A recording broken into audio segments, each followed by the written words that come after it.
கலங்க பண்ணினால் கலங்க பண்ணுவார். ஆயி பட்டணத்தை பிடிக்கச் சென்று மிகப்பெரிய தோல்வியுடன் திரும்பிய இஸ்ரவேலர் மத்தியிலே ஆகான் என்கிற மனுஷனை கண்டுபிடிக்கிறார்கள்.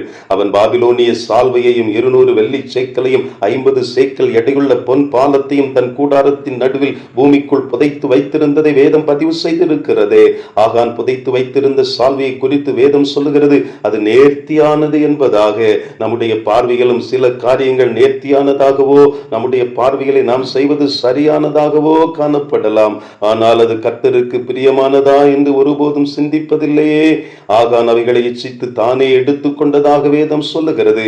இன்றைய உலகில் காண்கிறவைகள் எல்லாமே நம்முடைய விருப்பத்தை தூண்டுகிற, இச்சையை தூண்டுகிற அப்படிப்பட்ட காரியங்களாகவே காணப்படுகிறது.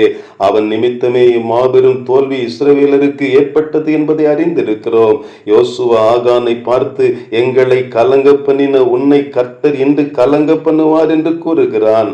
என் அருமையான என் அன்பு உள்ளங்களே, இந்த இஸ்ரவேல் எல்லோரும் அவனை கல்லெறிந்து கொல்லுகிறார்கள். கர்த்தருடைய பிள்ளைகளாகிய நம்முடைய வாழ்விலும் ஆகான் மறைத்து வைத்த சாபத்தீடான பொருட்கள் போன்று பல்வேறு காரியங்களை மறைத்து புதைத்து வைத்திருக்கிறோமோ? கர்த்தர் அருவருக்கின்ற அந்தரங்கமான காரியங்களை எல்லாம், பொருளாசைகளை எல்லாம் மறைத்து வைத்திருக்கிறோமோ? அவைகள் மற்றவர்கள் கண்களுக்கு மறைவாய் இருக்கிறதை போல காணப்படலாம். ஆனால் நம்மை படைத்தவராகிய இயேசு கிறிஸ்துவுக்கு முன்பாக சகலமும் அது வெளியரங்கமாய் இருக்கிறது அல்லவா? அவருடைய பார்வைக்கு மறைவான சிருஷ்டி ஒன்றுமே இல்லை. தனிப்பட்ட ஒரு ஆகானுடைய பாவம் மொத்த இஸ்ரவேல் சபை அனைத்தையும் கலங்க பண்ணிற்று. நம் ஒவ்வொருவருடைய தனிப்பட்ட வாழ்விலும் அந்தரங்கமான பாவங்கள் இருக்குமாயின் அது நம்மை மட்டுமல்ல, நம்முடைய முழு குடும்பத்தையும், நம்மை சுற்றியுள்ள சமுதாயத்தையும், அருமையான நட்பு வட்டாரத்தையும் அது கலங்க பண்ணிவிடுமே.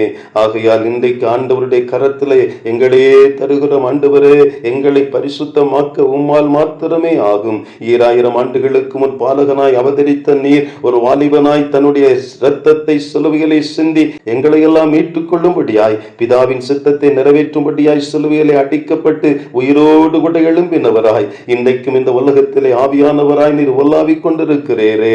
உம்மை நாங்கள் அசட்டை செய்து விடாதபடி, ஆண்டவரே, உம்மை நாங்கள் புறம் தள்ளிவிடாதபடி எச்சரிக்கை உணர்வோடு வாழுவதற்கு நீரே எங்களோடு நீர் இடைவிட்டிருக்கிறீரையா.